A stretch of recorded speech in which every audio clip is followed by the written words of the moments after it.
from the News Channel 5 Network. This is OpenLine.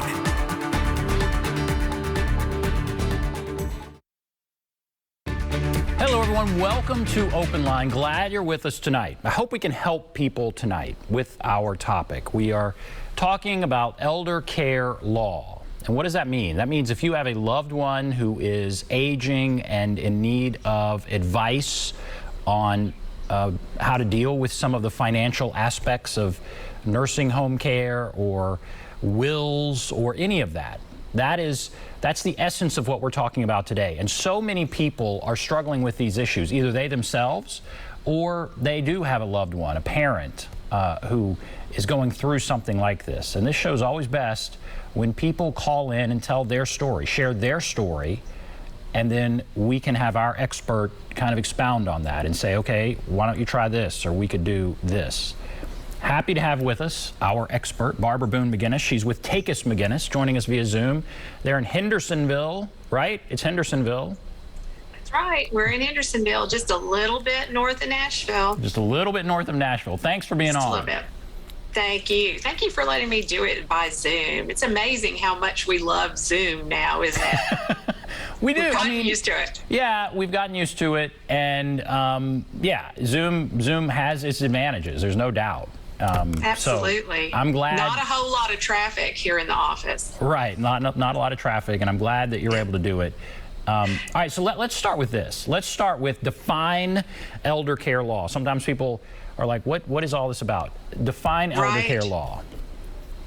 Well, the way that we practice elder care law, we help people navigate their long-term care journey, because that's really, we're a niche within a niche of elder law. It's a little bit estate planning, it's a little bit care coordination work. Advocacy plays a role, making sure that people are receiving good care, and whether we're helping them see that they need good care, that they're not dealing with self-neglect issues. And we can talk more about that later if you want, but it's not always just about receiving bad care in the nursing home. A lot of times that's where people automatically go in their mind when we start talking about advocacy for good care, but it can be across the continuum, and it plays a role in what we do. Also, like you mentioned, how does care get paid for? And I think that probably plays a little part in why people are reluctant to receive or accept care. They're worried about what it's going to cost or what the implications of receiving government benefits would be. Older adults facing challenges of long-term care and chronic illness, that's our niche. That's your niche. And paying, yeah, it's so expensive that it is kind of overwhelming, and some people just tune out and they're like, I'm not going to do anything, and then it's too late. Right. I guess let's start with it. What are some of the things that have come through your door recently? Let's say in the last couple of weeks. What are some of the people that have come in? So almost every day we talk to families that have a loved one in long-term care, and they're concerned about how that care is going to be paid for outside of the Medicare benefit period.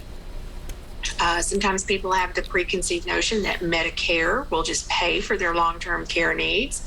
And of course, we know that it doesn't. It has a real finite benefit period of 100 days, and it's up to 100 days as long as someone's receiving skilled care. It's not a guaranteed 100 days. The other thing that people often assume is that if they're a veteran, the VA healthcare system is going to cover their long-term care costs. And a lot of times, veterans are eligible for VA healthcare in a facility, but it's not guaranteed just because you have a veteran status. I remember my mom thought that was going to be the big plan when Dad got sick, that we would just be able to count on the VA healthcare system, and that's just not always the case. It's a small niche of people. That's going to be my favorite word for tonight, I think. Okay, that's a good word. It's good enough, yeah. And the other thing that people, so one spouse in the nursing home, one spouse at home. What do we do? How are we going to pay for care when Medicare stops paying? That's a pretty common scenario of folks that we see. We help them. Everybody's unique. Their situations are unique. One family came in. They did not own a home in Tennessee. They did have a house in another state, but they had sold it and was receiving payments on a promissory note. And they were a little confused about how that would play into their Medicaid application. So we helped assure them that it would be okay. The payments are part of their income stream, and the house itself was not a countable asset in that situation. And then we just help them plan with the rest of their assets. Sometimes we can use the TennCare rules to accelerate eligibility for that benefit, especially if that helps give the community spouse, the well spouse, peace of mind that all of their resources will not be depleted in paying for the person that needs to live in the nursing home. What's paramount always is that the well-being, safety, and care of both of those spouses are equally important. Right. And who is your typical client? Is it the son or daughter in for their mom or dad, or is it the couple, the elderly couple, in for themselves? Who's the typical client? Well, the client's always the elder for us. So even if a child may set the appointment, facilitate getting mom and dad to the appointment, or they're literally here in their place as their legal agent via a power of attorney document that's already in place. And powers of attorneys documents almost always provide legal authority to contract services, so they can hire an attorney on behalf of their parent using that document. And that happens a good bit. Let's go over the cost of what we're talking about. When we said costs are daunting, what about the cost of a nursing home? What does it cost per month? Or assisted living? What do these things cost now? So nursing home care is generally what we consider sort of the end of the line of the care continuum. It's there's not going to be a more intensive level that's going to provide chronic care. Acute care is not really on our continuum because people go visit acute care and then return to their chronic care facility.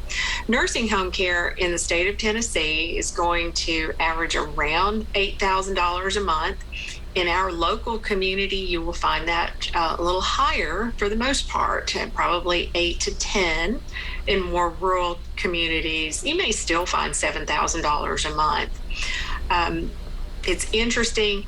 That is the level of care that TennCare seems to be the most, makes the most financial sense to use because of the way the benefit program is structured.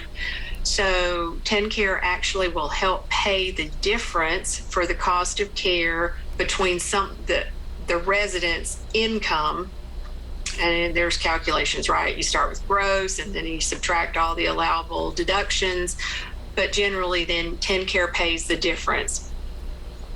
So it's nice and clean. It makes sense how TennCare works in that setting, and because of the cost of care, and very few people have $7,000 or $8,000 a month in income to pay for that level of care. So TennCare comes in, makes good sense. It just depends on what your asset portfolio looks like, whether you want to actually do what needs to be done or whether you're just going to pull from those assets and pay privately, right? So assisted living is kind of like that intermediate step between I can't live at home, I can't live independently. As it's aptly titled, it's assisted. So assistance with activities of daily living like bathing, dressing, toileting, meds, meals, those kind of things. Again, in our community, you can count on about $5,000 a month. And TennCare does not work the same way at that level of care.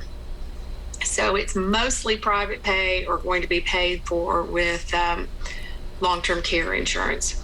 Wow. So $5,000 to $8,000 to $10,000 a month. That's a lot.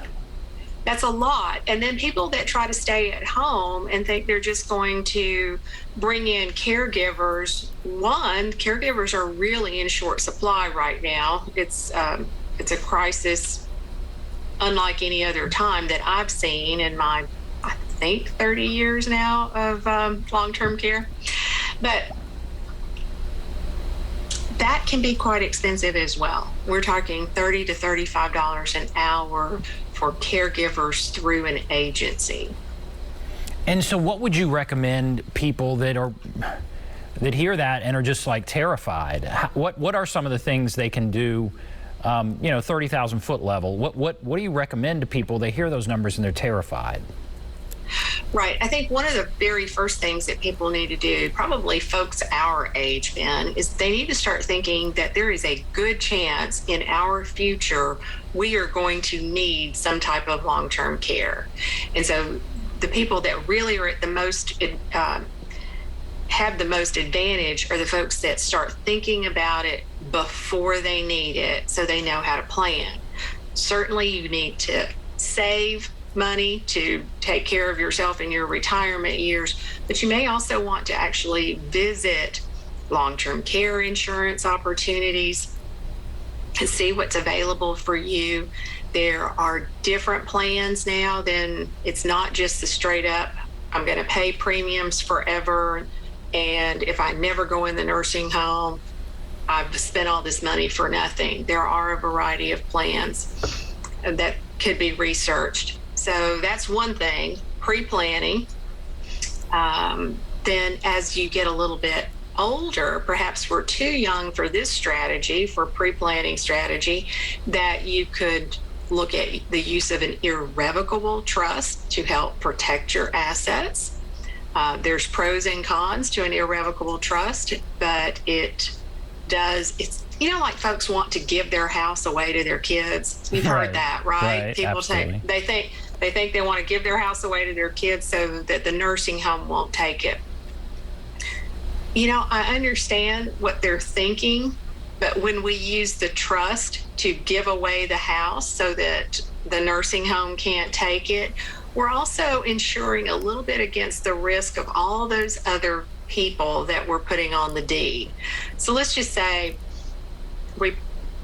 someone wants to give their house to their children, and they put their children, they got 3 kids, they put their children on the deed, they retain a life estate. Sounds like a simple cut and dry plan, easy peasy. But what they're not thinking about is there's more risk than just mom needing nursing home in the future. Every one of those children have risk.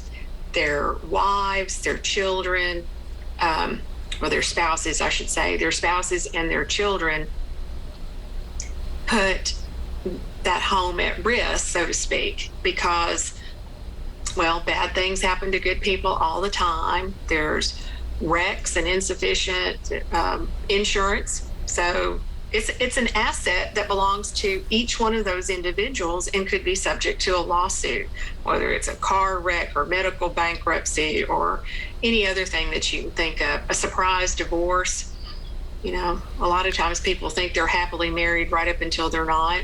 And so you put your kid's name on the house, and then suddenly the spouse gets half of the house in a divorce, or there's a terrible wreck and medical bills come and claim it. Then there are problems with the house. The house is in danger from that aspect.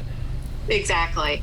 So with the use of an irrevocable trust, creditors of those remainder beneficiaries cannot attach to the asset until it's actually distributed free of trust.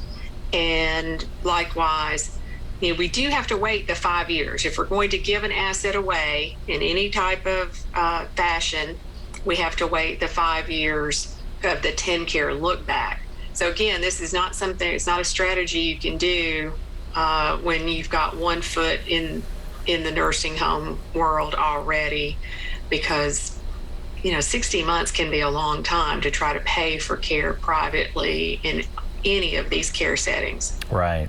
All right, well, that kind of sets the table for what we're talking about. You kind of get a sense of the cost, and you get a sense of what elder care law is. And so my question to you now, do you have a story? Do you have a question? Are you dealing with a situation with a loved one or one involving you? And share it. Give us a call, 615-737-PLUS, 615-737-7587. We'll come back. We'll also talk about wills and these trusts, all kinds of stuff. So we'll take a break. Be back right after this.